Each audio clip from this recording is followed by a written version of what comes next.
Interpretação. Mesmo quando criança, Muhammad Ali sentia um prazer perverso em ser diferente. Ele gostava das atenções que isso dava, mas acima de tudo ele gostava de ser ele mesmo, excêntrico e independente. Quando começou a treinar para ser boxeador, aos 12 anos, já se recusava a lutar do modo usual, desprezando as regras. Um boxeador costuma manter suas luvas erguidas na direção da cabeça e da parte posterior do corpo, pronto para aparar um golpe. Ali gostava de manter suas mãos abaixadas, aparentemente convidando a um ataque, mas havia descoberto desde cedo que ele era mais rápido do que os outros boxeadores, e que a melhor maneira de fazer esta velocidade funcionar para ele era atrair o queixo do adversário bem para perto dele para lhe acertar um soco que seria mais dolorido por ter sido muito próximo e rápido. Conforme Ali se desenvolvia, ele também fazia com que fosse mais difícil para o outro boxeador alcançá-lo trabalhando com as pernas, mais ainda do que com o poder do soco. Em vez de recuar como a maioria dos boxeadores, um pé de cada vez, Ali se mantinha na ponta dos pés, pisando para trás e dançando, em perpétuo movimento, segundo seu ritmo peculiar. Mais do que qualquer outro boxeador, ele era um alvo móvel. Incapaz de acertar um soco, o outro boxeador ficava frustrado e, quanto mais frustrado ele ficasse, mais tentava chegar perto de Ali, abrindo sua guarda e se expondo ao murro inesperado que poderia colocá-lo em nocaute. O estilo de Ali era contrário a toda a sabedoria convencional a respeito de boxe em quase todos os aspectos, mas sua heterodoxia era exatamente o que o tornava tão difícil de combater. As táticas não convencionais de Ali na primeira luta com Liston começaram bem antes. Suas piadinhas irritantes e insultos em público, uma forma de guerra suja, eram destinadas a enfurecer o campeão, a atordoar sua mente, a enchê-lo de um ódio assassino que o faria aproximar-se o suficiente para Ali derrubá-lo. O comportamento de Ali na pesagem, que parecia genuinamente insano, mais tarde revelou-se puro teatro. Seu efeito era colocar Liston inconscientemente na defensiva, inseguro quanto ao que o outro homem faria no ringue. No primeiro round, como em tantas outras de suas lutas subsequentes, Ali acalmou Liston lutando de forma defensiva, uma tática comum quando se enfrenta um boxeador como Liston. Isso atraiu Liston para perto dele cada vez mais, e agora o movimento extraordinário, o soco veloz vindo não se sabe de onde, teve o dobro da força. Incapaz de alcançar Ali com seus socos, desconcertado com a dança, as mãos abaixadas, os insultos irritantes, Liston cometia erro após erro. E Ali se banqueteava com os erros de seus adversários. Compreenda. Quando crianças e jovens adultos, aprendemos a nos conformar com certos códigos de comportamento e modos de fazer as coisas. Aprendemos que ser diferente tem um preço social. Mas há um preço ainda maior pelo excesso de conformação, perdemos o poder que se origina de nossa individualidade, de um modo de fazer as coisas que é autenticamente nosso. Nós lutamos como todo mundo, o que nos torna previsíveis e convencionais. O jeito de ser verdadeiramente heterodoxo é não imitar ninguém, lutar e operar segundo nossos próprios ritmos, adaptando estratégias a nossas idiosincrasias, não o contrário. Recusando-se a seguir padrões comuns, fica difícil para as pessoas adivinharem o que você vai fazer em seguida. Você é realmente um indivíduo. Sua abordagem não ortodoxa talvez enfureça e incomode, mas pessoas movidas pelas emoções são pessoas vulneráveis sobre as quais você pode exercer o poder com facilidade. Se sua peculiaridade é autêntica o bastante, ela vai lhe trazer atenção e respeito do tipo que as pessoas em geral têm pelo não convencional e extraordinário. 3. No final de 1862, durante a Guerra Civil Americana, o general Ulysses S. Grant fez vários esforços para tomar a fortaleza confederada em Vicksburg. A fortaleza era um ponto crítico no rio Mississippi, a linha vital de comunicações do Sul. Se o exército da União de Grant tomasse Vicksburg, ganharia o controle do rio, cortando o Sul pela metade. A vitória aqui poderia ser o momento decisivo da guerra. Mas, em janeiro de 1863, o comandante da fortaleza, General James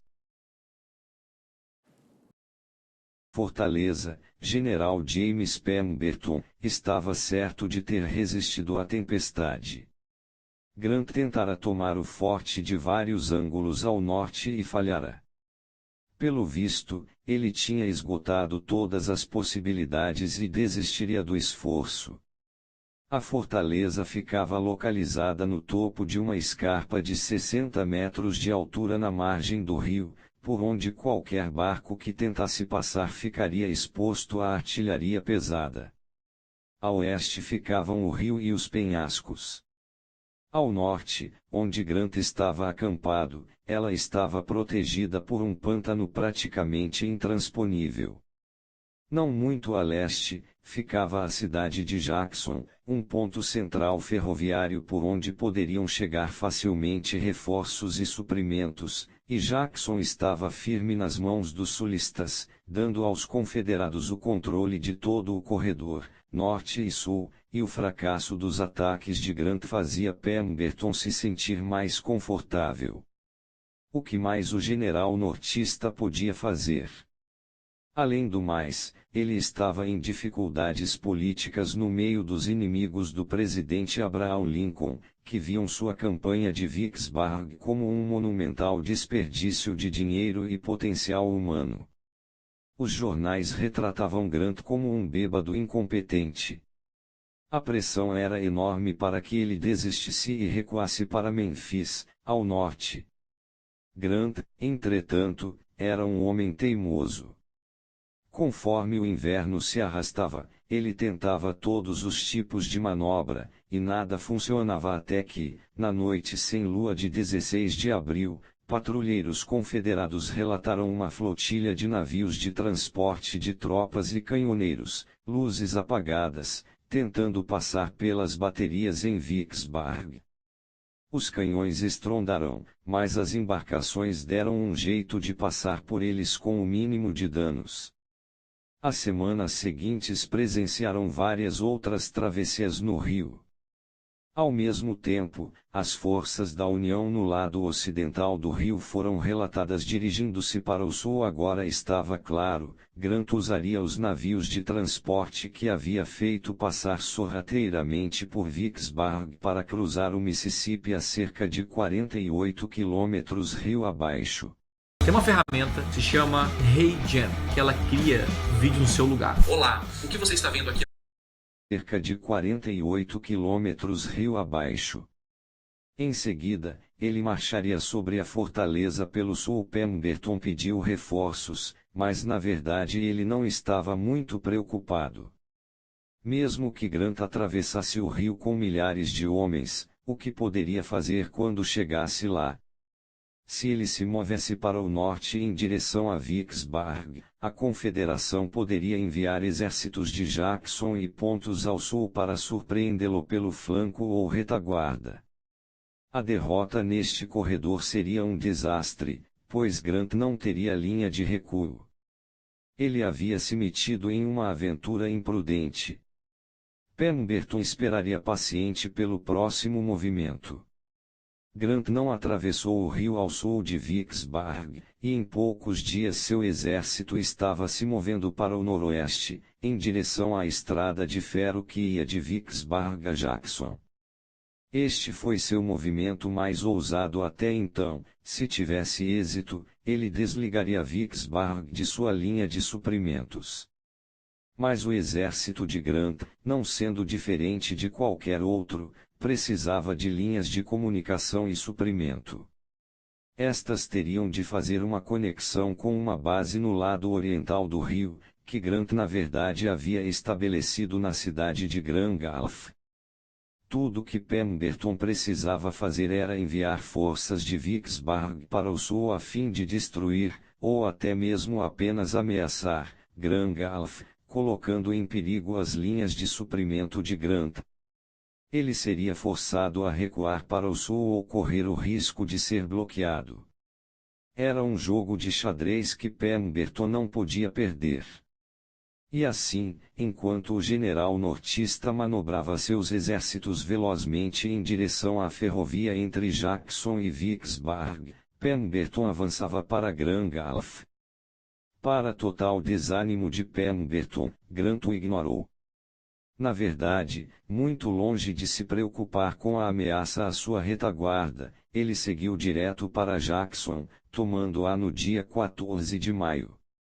Em vez de depender das linhas de suprimento para alimentar seu exército, ele saqueou as ricas fazendas da região. Mas, ele se movimentava tão rápido e mudava de direção tão fluidamente que Pemberton não sabia dizer que parte de seu exército estava na frente, na retaguarda ou no flanco. Em vez de lutar para defender linhas de comunicação e suprimento, Grant não as possuía.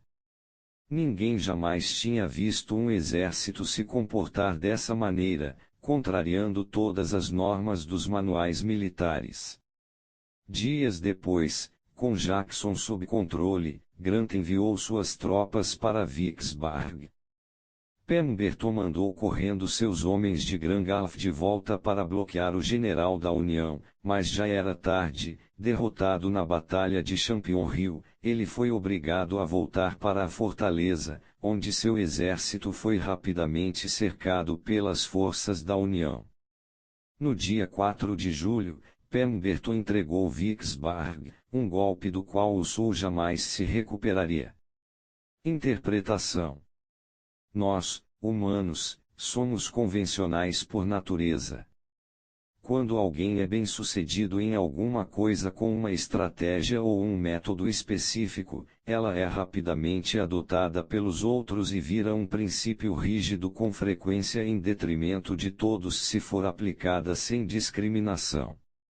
Este hábito é um problema na guerra, porque é um negócio tão arriscado que os generais quase sempre se veem tentados a tomar o caminho menos utilizado.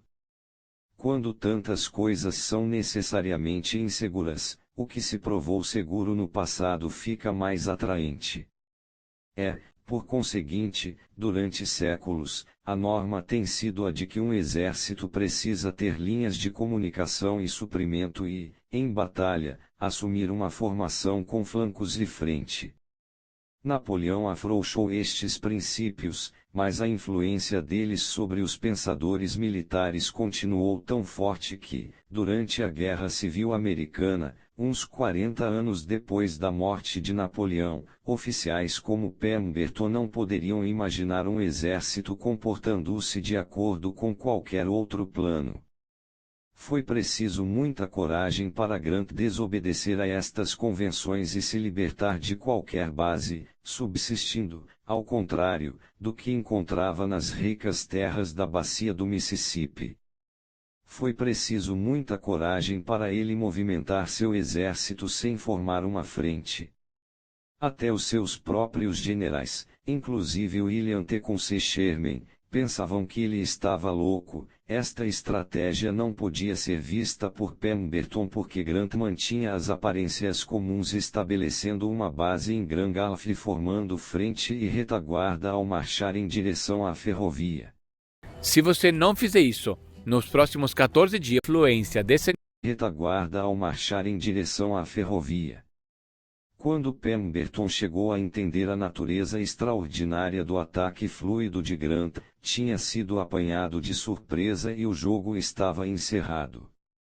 A nossos olhos a estratégia de Grant talvez pareça óbvia, mas era totalmente estranha à experiência de Pemberton. Seguir o que é convencional, dar um peso muito grande ao que funcionou no passado, é uma tendência natural.